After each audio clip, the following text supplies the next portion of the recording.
What's going on, good people, bad people, and everyone in between? This is CW Marco here, welcoming you to the first place where I started writing Harmony and Chaos. And I wanted to do something called a author transparency where I take you through my process, my writing process, and my mental headspace as a writer. And so the actual seat where I started and finished, is taken. And it's inside the building right now. Um, Funny thing about this place is if you even get here 30 minutes after they open, most seats are already taken. And so it's just one of those spots that gets real full real quick. Anyway, so we're out here. I managed to get a pretty cool backdrop of the wall, and I didn't even try to match my outfit. It just happened like that. So it just so happened that I wore black and white. I totally did not plan that. But yeah, so come and join me as we have this conversation about my process from beginning to middle to the ongoing present, which is still happening as we speak. And so, yeah, welcome to Agora, welcome to Harmony and Chaos, and welcome to Some Kind of Latte.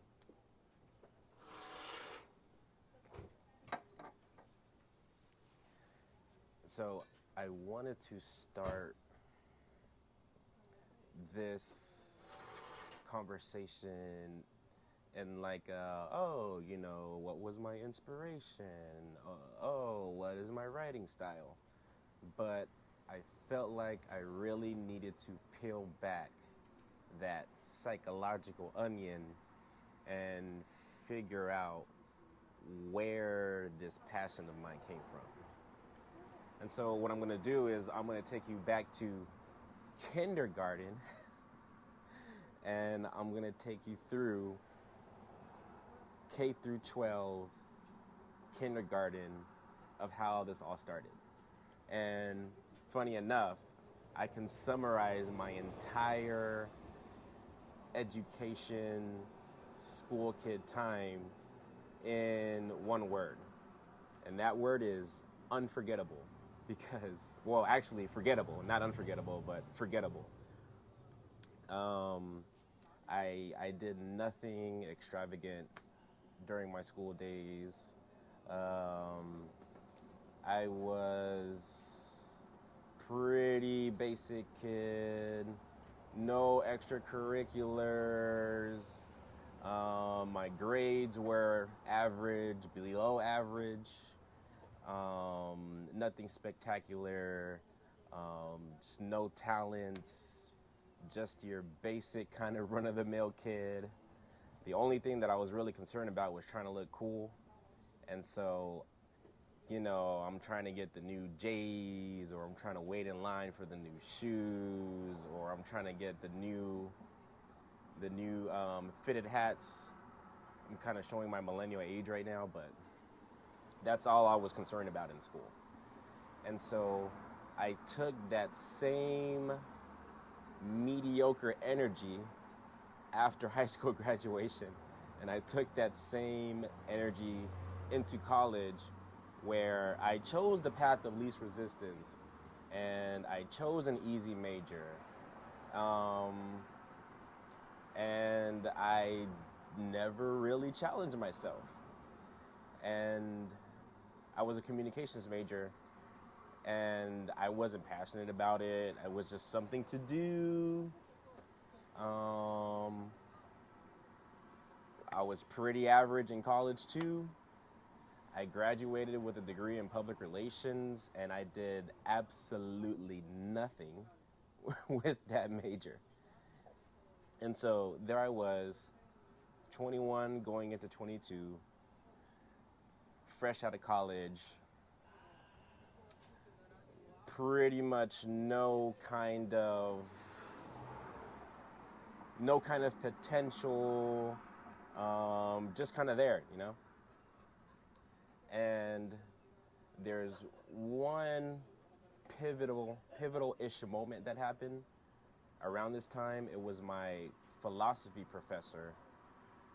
He introduced me to a book, and bear in mind, kind of on the topic of books, nowhere did I say in my childhood did I grow up reading books. I didn't grow up writing for fun.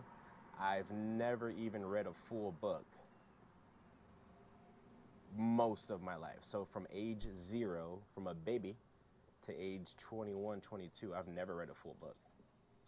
Fiction, nonfiction, you name it. And so reading and writing is a new thing.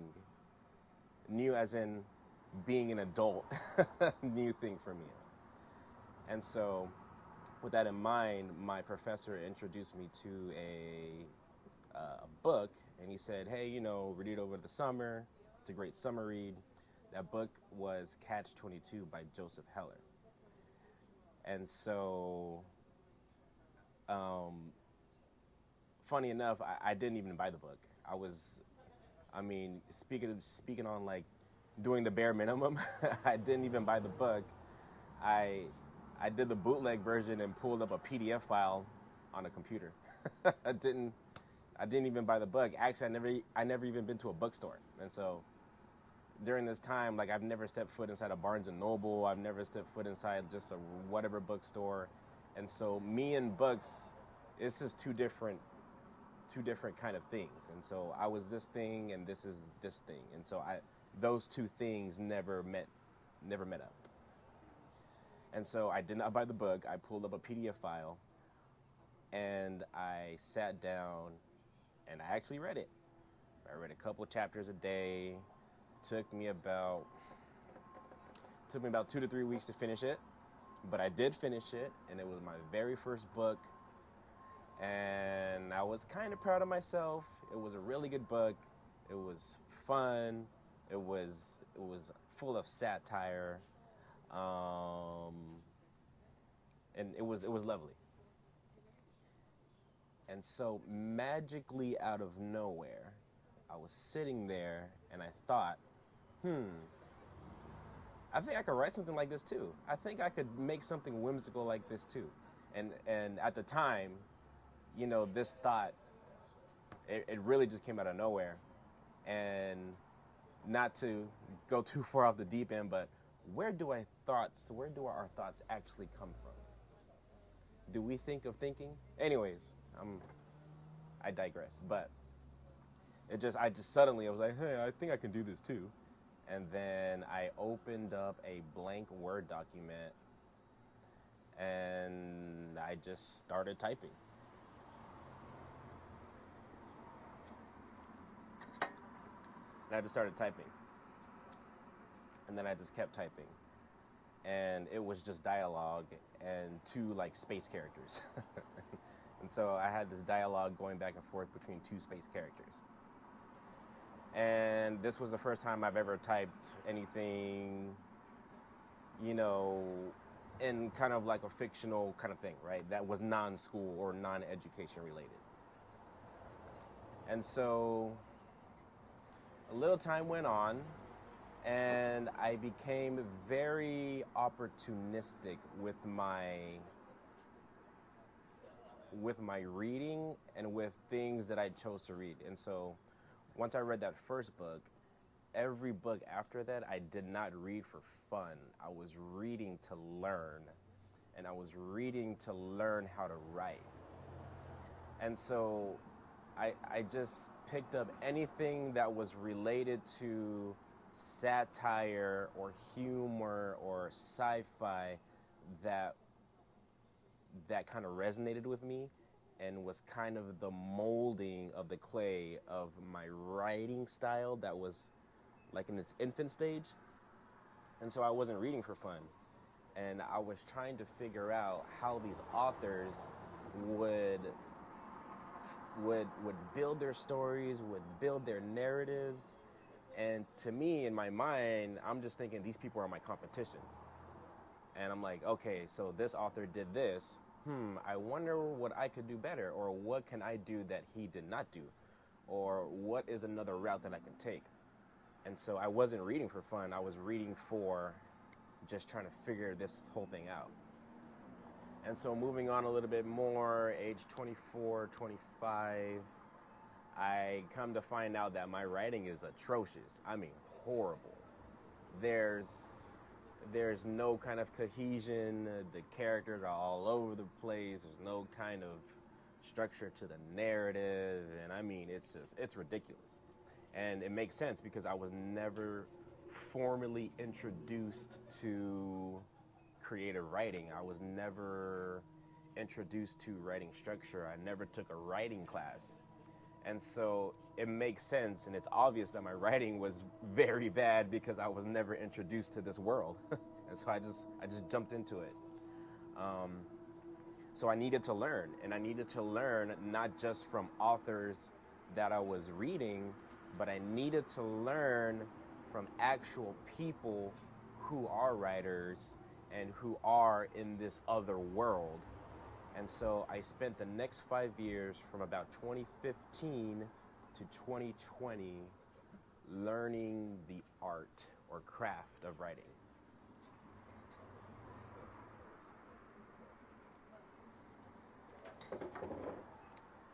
And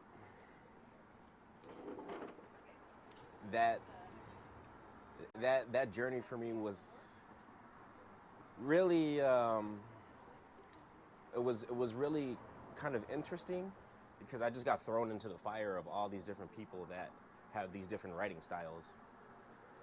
And writing became a craft to me.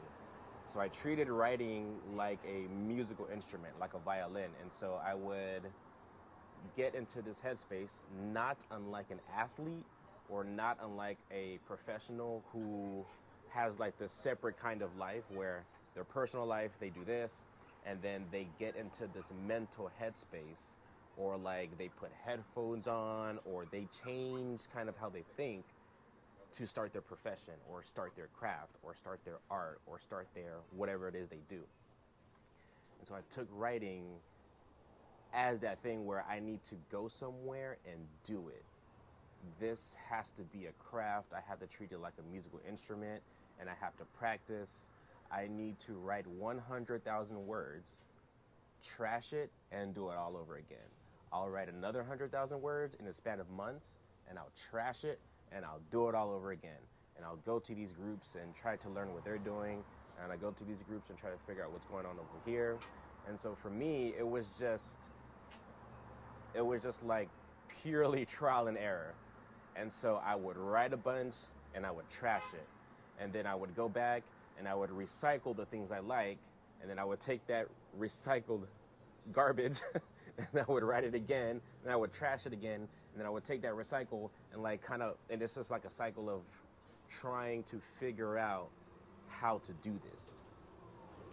And it took me a very long time to figure out why I started writing, because at the time I couldn't tell you, hell, even a year ago I couldn't tell you why I started.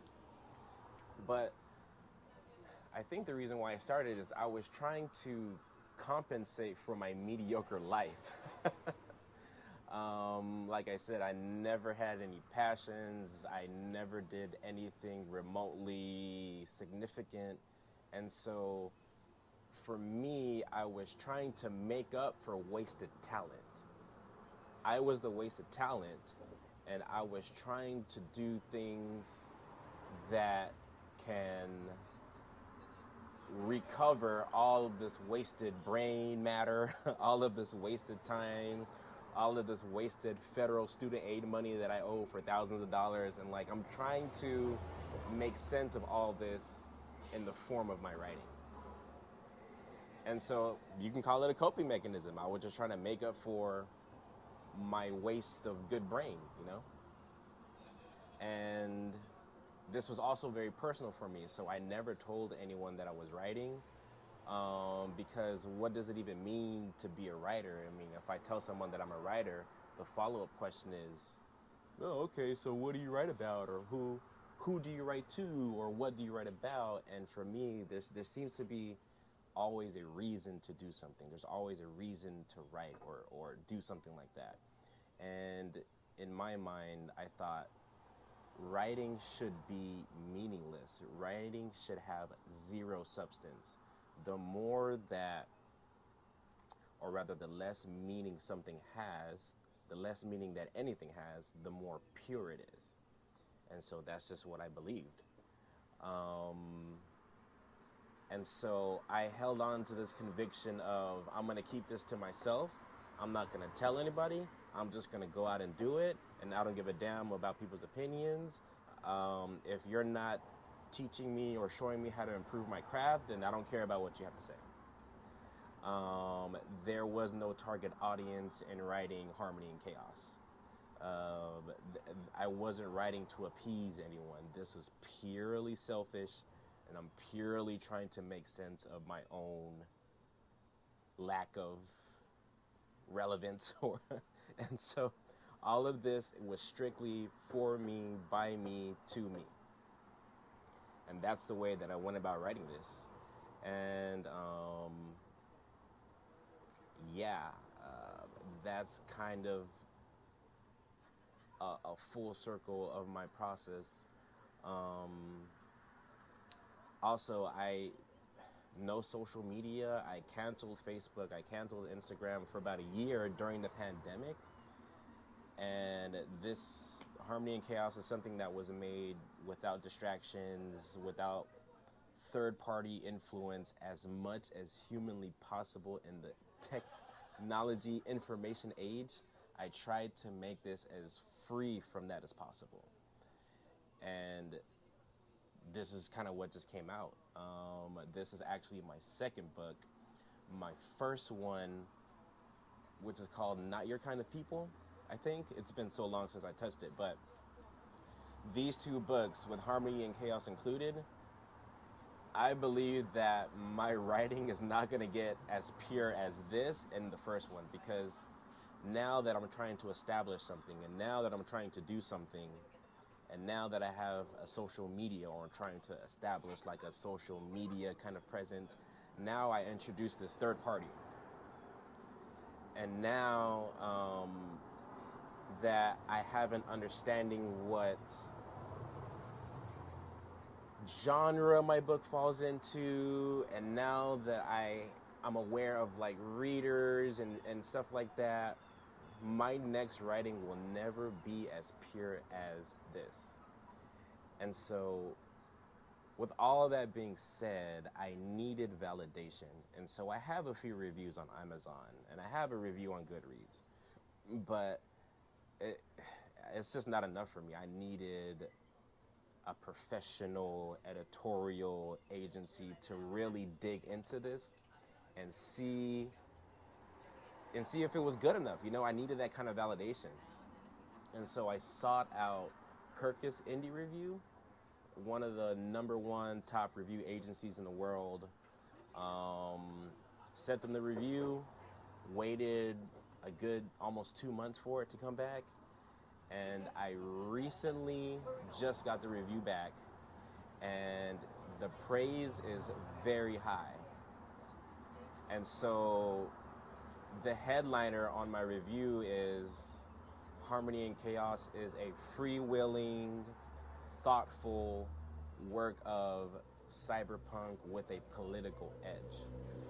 And I'll post information about the review, but just the overall summary of the review was very positive. The only critique that they had was the naming of my subtitle, an absurdist novel. And so the only kind of major critique, or maybe even a nitpick they had, was the way I worded my subtitle. But there was nothing negative.